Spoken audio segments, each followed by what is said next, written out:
Okay, today I'm showing how to service the fuel sending unit. This is right underneath here is the fuel sender that, oh, sorry, it's not there, wrong spot. Is actually this one. Okay, this is the fuel sender is located right under here, and you have a plug right there. That plug simply comes off. And now to get to that, actually you got to remove that's the rubber mat, the rubber liner that goes here, and then here's the board. That's removable. You take that out, take off your rubber liner, and you can get access to the fuel sender. Now the fuel sender, once you take this cover off and the plug off, it's located right there. Now to get that off of there, you got to have a big socket tool. It sticks right on there.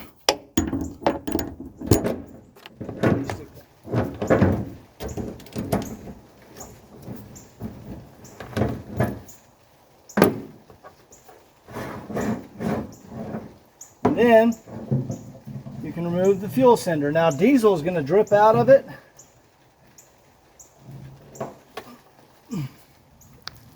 Pee out the side for a little bit until it's empty, but we're going to disassemble this on the bench and make sure it's clean and then put it back in the vehicle.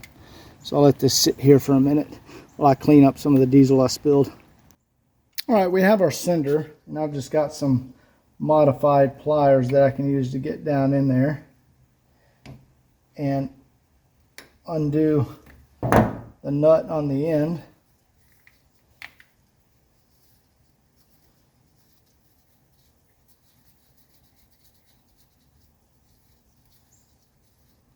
All right, let's set that off. Set that off. Here we go.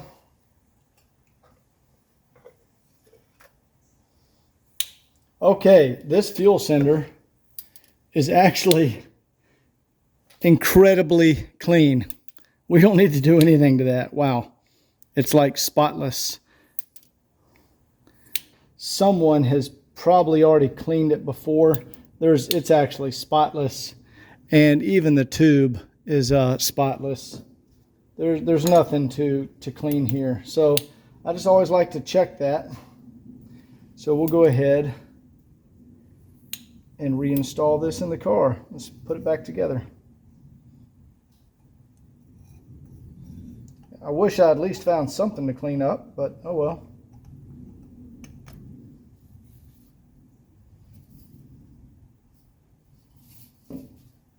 Sometimes you don't need to do anything.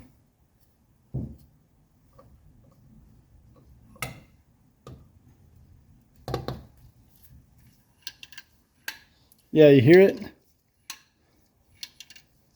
That's perfectly clean.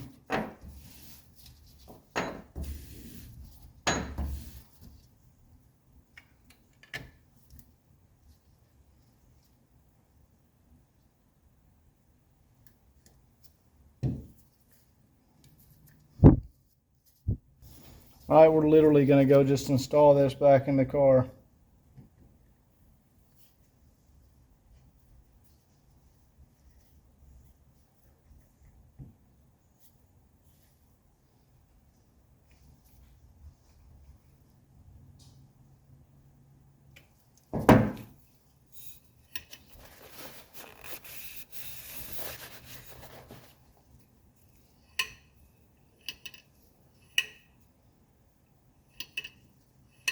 Perfectly working. All right, when you're taking out the sender and cleaning it, you always want to use a new rubber O-ring when you put it back in. Here's the old one. They get flattened, so we'll stick a new one in there, and then you just stick it back down in there.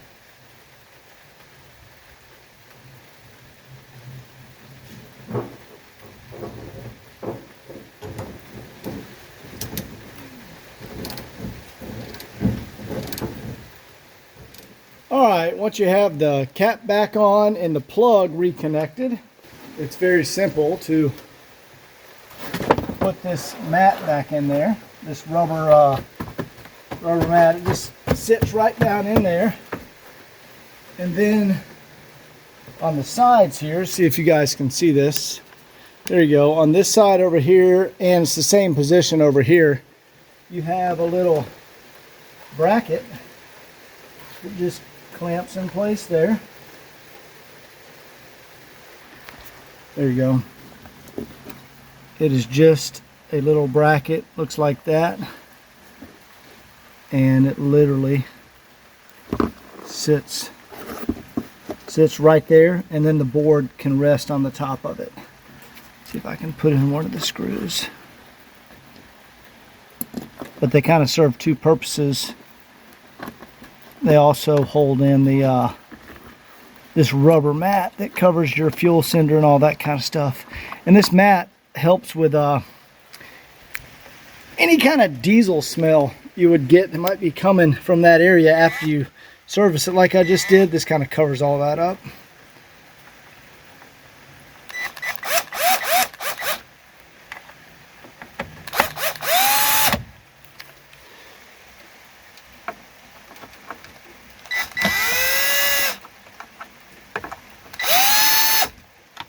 That's it. See if you can see this. See right up there, see there's a notch there, and there's a notch there, and on the end of the board you can see, let's see if I can show you guys that. On the end of the board you see there's a notch right here. I mean a little, it's like a metal prong right here, and you also have it, there it is, now you can see it right there on the other side. So you stick that there. There we go.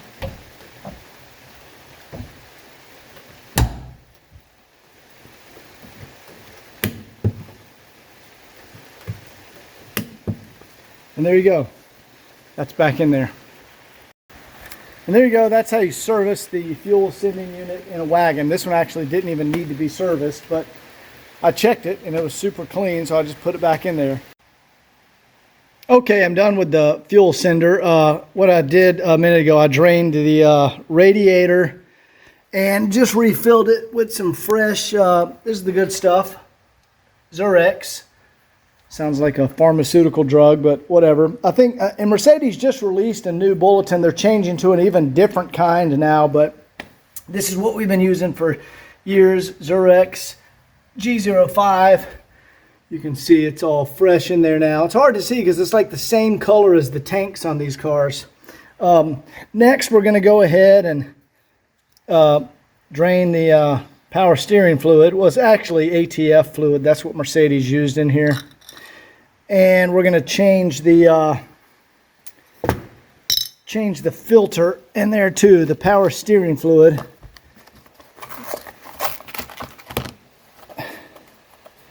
Has a little filter that goes down in there. Let me get it out of here. There we go. That's what these guys look like. And that's actually down there in the bottom. So let me go ahead and drain this. And then I'll show you once it's drained, and we'll get the filter out of there and change it.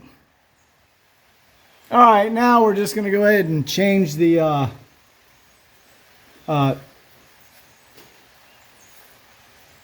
rear diff fluid, rear diff oil. And it's always a good idea to make sure you can get the top, the fill port undone before you undo the drain plug, because you want to make sure you can fill it back up.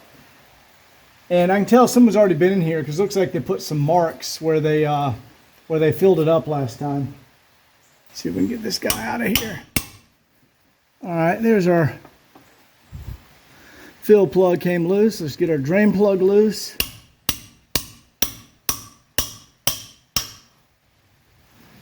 Always helps to pop it with a hammer to break it loose. All right, so we got our fill plug and our drain plug. Let's go ahead and take this fill plug off of here.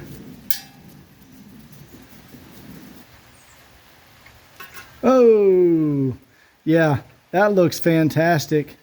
That was recently changed within the last 40,000 miles. So they probably just did it one time during the life of the vehicle, serviced it one time.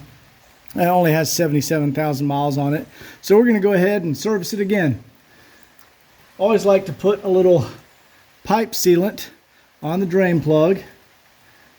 Not necessary, but I'm just OCD like that. That just guarantees it's going to be a leak-free seal. All right, there we go. That's done. Now let's go ahead and fill it up with some fresh fluid. Okay, when you fill these guys, just use standard gear oil. This is 80W90. No reason to get fancy with any kind of synthetics or whatever. Just put your old school gear oil in here. And you want to fill it until it comes out of the fill hole. So this is going to take a minute, but I think it takes maybe 3 pints, something like that, quart and a half. I can't remember, but when it starts coming out of the fill hole, that's when you know that it's full. So all right, there we go. We are full. See it coming out of the fill hole?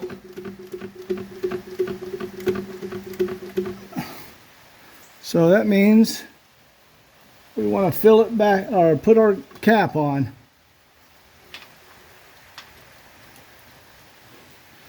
So it takes about, 2.5 pints, something like that.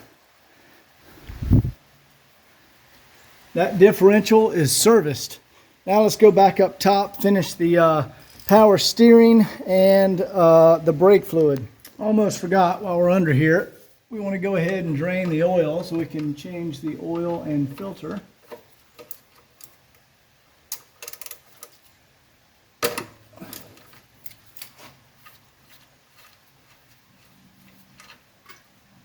So we'll let that drain and then go put in a fresh filter. Guys, I always use man filters, PF1055. That's the one for the 617 engine. And the filters come with an O-ring for the oil filter housing cap, and they come with a crush washer. Now they come with 2. Looks like they come with an aluminum one or steel one, I don't know what that is, but a copper one.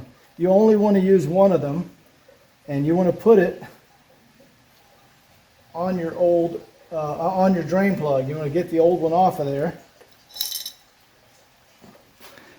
and put the new one on there. You only want to use one. I've seen where guys put both of them on here, and that's not the way you do it. You just put one copper one on here. So we'll let this finish draining.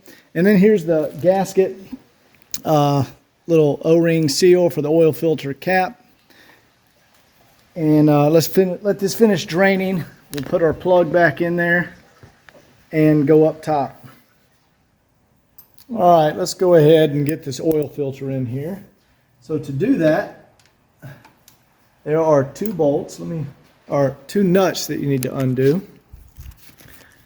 You see there's one right here and one right there, and they take a 13mm wrench. You can see there's a picture of the oil filter.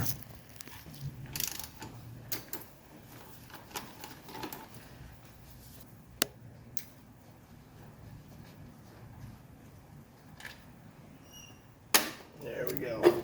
Sometimes you gotta push that little coolant hose out of the way right here. Kind of got to push it back in order to get the filter cap off.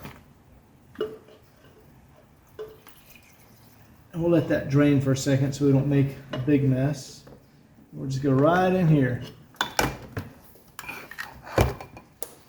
All right, here is the O-ring that you want to change. Just take it off of there. And I lubricate the replacement with some oil before I put it on. And it's as simple as putting it right around there. All right, we'll just slip our new filter down in there. There we go. And then we put our oil cap back on. Now you got to be careful. You don't want to knock loose the vacuum lines here. Pretty hard to knock them loose, but this is how people do it. And then you just line up your studs and you slide the cap on. And you put your 2 nuts back on here. And I see one of our EGR vacuum lines came loose right here, so I'm gonna go ahead and plug that back in.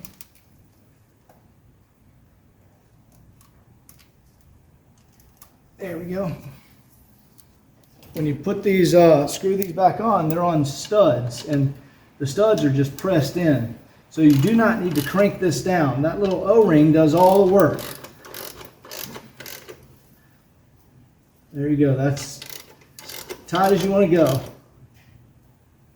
Just snug it up there. That's it. And it takes about 2 of these. Not quite 2, like 1 3/4. It's here's a gallon of Rotella T4 15W40.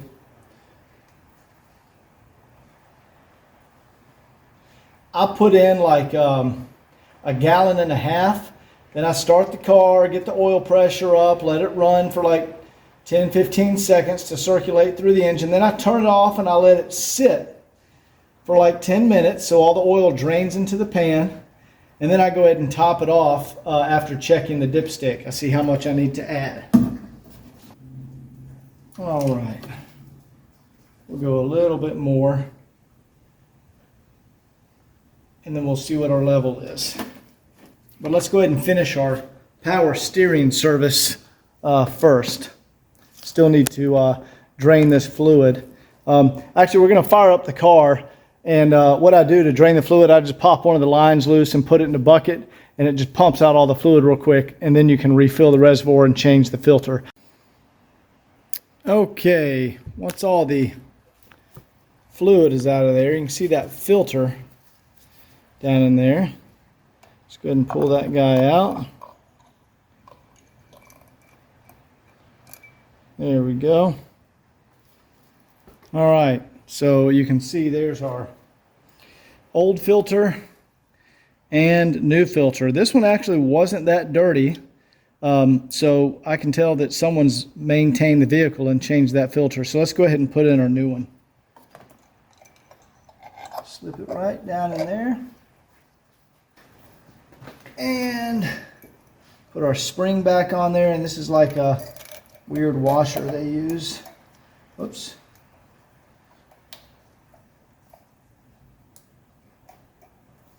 There we go. That's the hold down washer. And now we need to get some fresh ATF fluid in there.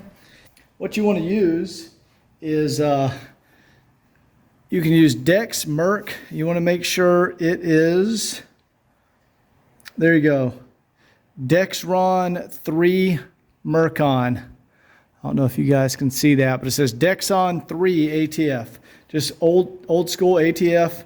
Napa brand is fine. You can use Valvoline, whatever you want. And we'll just get some fresh automatic transmission fluid into the power steering. You don't use power steering fluid on these cars. And it'll start to bubble as some of the bubbles come out. There it goes. You hear it? So we'll fill that up. And then I have to get the front end up, turn the steering wheel back and forth. It'll purge the bubbles out of the system, and we'll top it off. And that's it for your power steering fluid.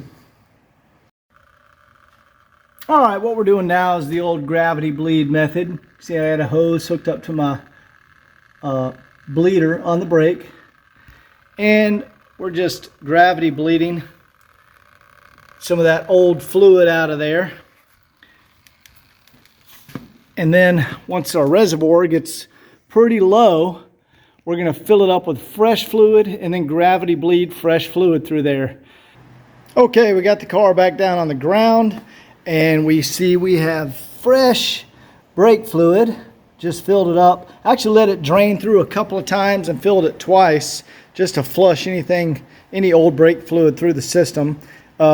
We have the fresh Zurex coolant.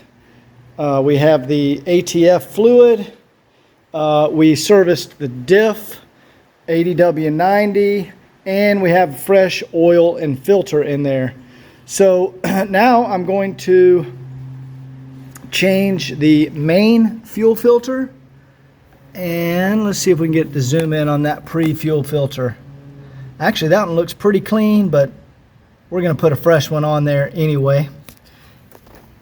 And we're going to change this main fuel filter. Now the main fuel filter is, ooh, look at that one. That's an original Mercedes one right there. Yeah, MAN, made by MAN. And that's what I like to use, MAN filters. So we'll go ahead and throw this guy on there. And get a fresh, I think I got an original Mercedes. Yeah, there we go. There's a nice, see, I don't like the original Mercedes though, because they're not clear and you can't see into them. I like to use these. These are made, I think they're Hengst, or however you say that, Hengst. See how that's clear? You can see in your filter. With the Mercedes stuff, you can't see in there, so I don't like using those. So we're going to put on one of these guys. Now, before you put this filter on, you want to fill it all the way to the top with fresh diesel. Otherwise, once you try to start the car, there's going to be air in the system, and you're going to have to crack. You can get the air out by cracking that line right there and bleeding the system. You don't have to crack all the injectors. But anyway, let's go ahead and get that on here. And then after that, we are going to put on some fresh diesel return hose. That is a genuine Mercedes brand. Well, you know what? I'm just going to send this with the car because these are all bone dry and look relatively new. Even though I don't like the black aftermarket brand, those have recently been changed. Yeah, I'm just going to send an extra meter of it with the car, and that'll probably need to be done in a year and a half. Who knows, 2 years, but no need to change those right now. That would just be a waste. But let's go ahead and get our fuel filters on there. Okay, you can see I have this filter filled all the way to the top with diesel. And you know, it's going to spill while it's going in there, but that's the way you need to do it to make sure there's no air in the filter. And you're going to drip diesel. It's okay, guys. It doesn't hurt anything. Just get it right under there.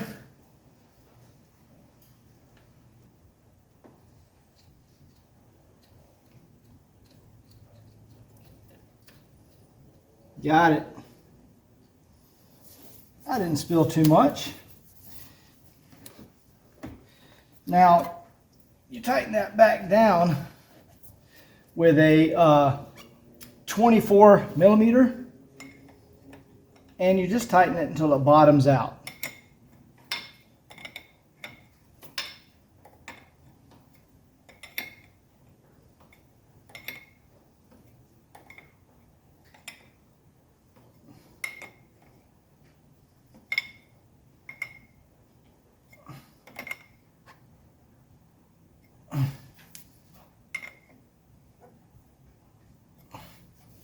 You want it to be pretty tight so it doesn't leak. We want to change pre-filter, and you can see it right there. That just requires a little stubby. There you go. I don't know if you guys can see that or not.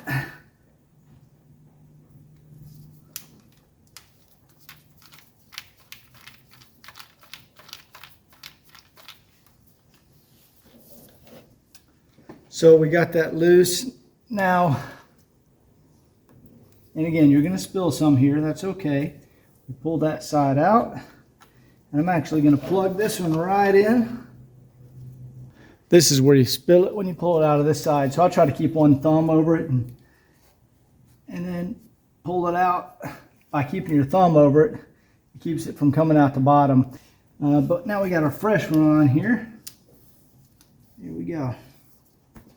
You see, I undid that one, and right on the other side, let me see if I can show it to you guys. There's the other one right there, the other clamp. So that's where you have to get your little stubby screwdriver. So we'll tighten those both back down, And then we'll press our primer pump here to reprime and suck diesel up into there. Okay, now that we've got it, I'm going to press this. You'll see the diesel come into the filter. See the filter filling up with diesel? See it?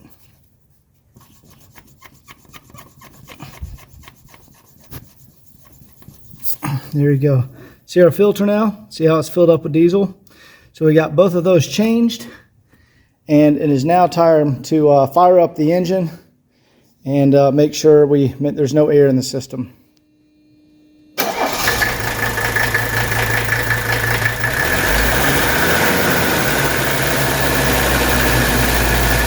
No air bubble. We got it.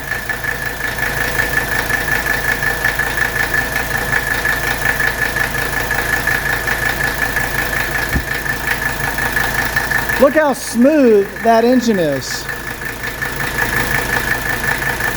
Wow, that's pretty awesome.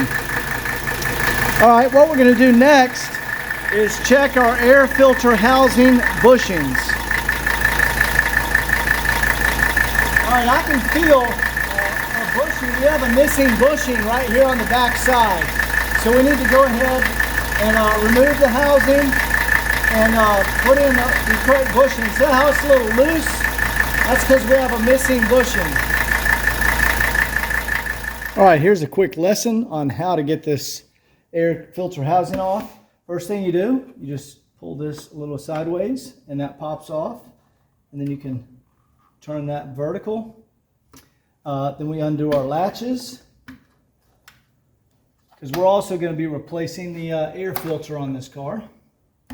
And then this accordion tube right here, you just collapse it. There you go. And that comes off. We'll set that right there. Now you need a 10 millimeter at the top. And guys, you can do that with a hand wrench. You don't need to. I just got some tools that allow me to work quicker. All right, there's our filter. And let's go ahead and take this filter out. Now that filter, that's a clean filter. A little dirty back here. It's been in there a while. So key is you want to check for oil or anything down in here, and it's very clean, no oil down in there. So we're going to go ahead and put a fresh filter in. We'll toss this one. There's a 10 millimeter right there. Over there you can't see the one. Let's see. Right. All right, there we go. There's the problem. See, there's supposed to be a 10 millimeter there. I bet you our bracket is broken, and that is missing. Okay, and there's a 10 millimeter there. So let's go ahead, take those off.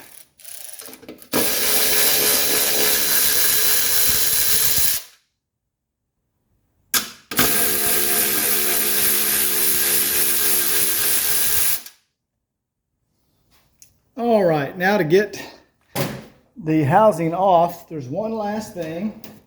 So here's the air comes in from outside right here. It goes through that accordion tube we removed, goes in here, through the filter, shoots down here, comes out right here through this little U-shaped tube. See how it's a U-shape? And then there's our turbo down there. It blows into the turbo. And right there, attached to the turbo, we want to undo that band clamp right there. We just want to loosen it. We don't need to undo it. We're just going to loosen it. That way we can pull. There we go. That's loose enough. There we go. Now we can remove the air cleaner housing. There we go. It was just stuck on the turbo there. All right, let's set this down. Yep, that's exactly what I suspected. That bracket, and this is common, this is a failure point on these cars. So this bracket, you can see it's supposed to be a T-fitting, and we're actually missing the back side of it right here. It just, it broke off. And that's what happens. These things fail. I got a few of them laying around the shop. Now, this is the wastegate turbo blow-off tube. That has already been replaced. That's in excellent condition. And here's these little rubber bushings we want to replace. But first, we need to go ahead and remove this bracket because it was cracked right here in the back. So let's get that off of there. That is a 13 millimeter.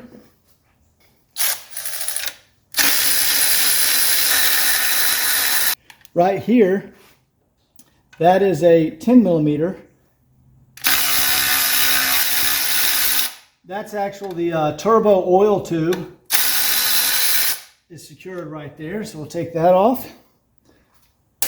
And then we need to undo the turbo oil supply, which is right here. And that's because this tube needs to come out of the way a little bit so we can get this bracket underneath it.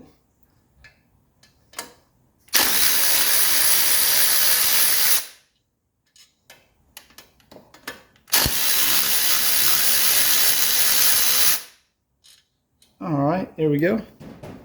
And here is the hardest part, you guys. This is why I do this, and you guys don't have to do this when you get one of our cars. Up underneath here, you guys can't see this, the third bolt you have to remove is right, there we go, dead center, all the way back there. That's an exhaust manifold bolt there. That is to remove the bracket. Now, to get access to that, you have to have a swivel socket like that. If you have a swivel socket,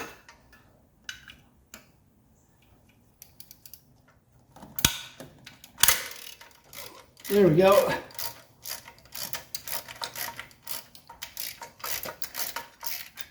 All right. There it is, right there. The reason we undid the turbo, there we go. That's the turbo oil line. You got to lift it up to get this out from under it. And there we go. There's our bracket, and that is a common failure point.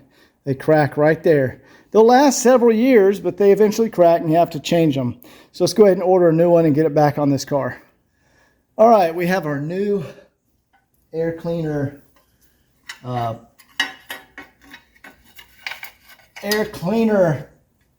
housing bracket. Well, that's what we'll call it, in place. And now we need to screw it back on. Let's get it underneath here.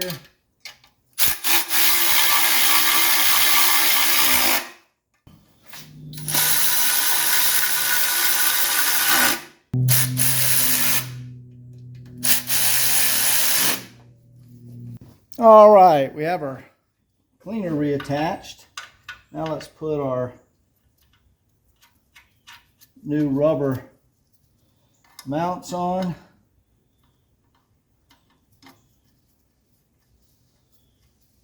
And you notice there's two sets of holes. 1, 2, 1, 2, 1, 2. And we just screw these in to the set closest to the front of the vehicle. And there we go. We have our mount replaced and new bushings installed. So now we can reinstall the air cleaner housing. There we go. This right here is an oil drain tube. And on the bottom of the filter, there's the oil drain tube. So you got to make sure that you get the tubes connected. You're putting it back together.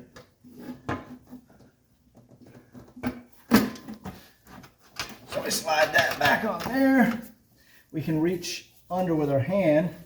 All right, I'll feel the drain tube right there. There we go. And then we press our cleaner down on the bushing mounts, the threads, the studs that come out of those bushings. See, there's one there, and that was our missing one there that is now back in place. All right, once you have it back in there, we can put our, here's the nuts and washers. All right. Put the nuts back on here. And I want to get a washer and another nut for those two. And this is a 10 millimeter.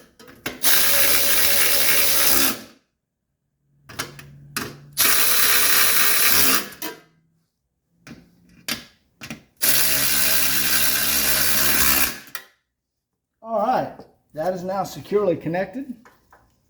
All right, there we go. Make sure this one's tied up here. Good. Now we need to put back in our new air filter. I'm just going to wipe it out in here.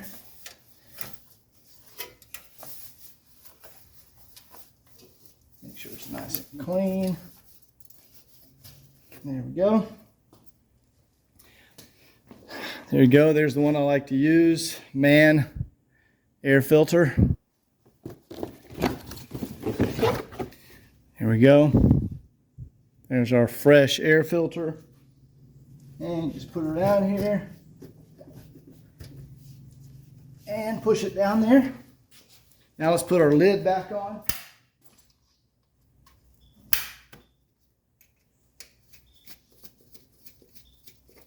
And we'll screw our nut back down there. There we go. And there we go, guys. That is done. Oh, we need our accordion. Let's put this guy back here. We just slip it on and compress it. And there we go. That is all back together. And that's how you fix that issue. All right, guys, this vehicle is fully serviced. That was all of the general maintenance.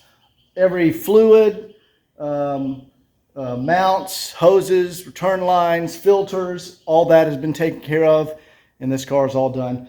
Hope you guys enjoyed the video. I'm going to be doing the walk around video probably tomorrow or this weekend.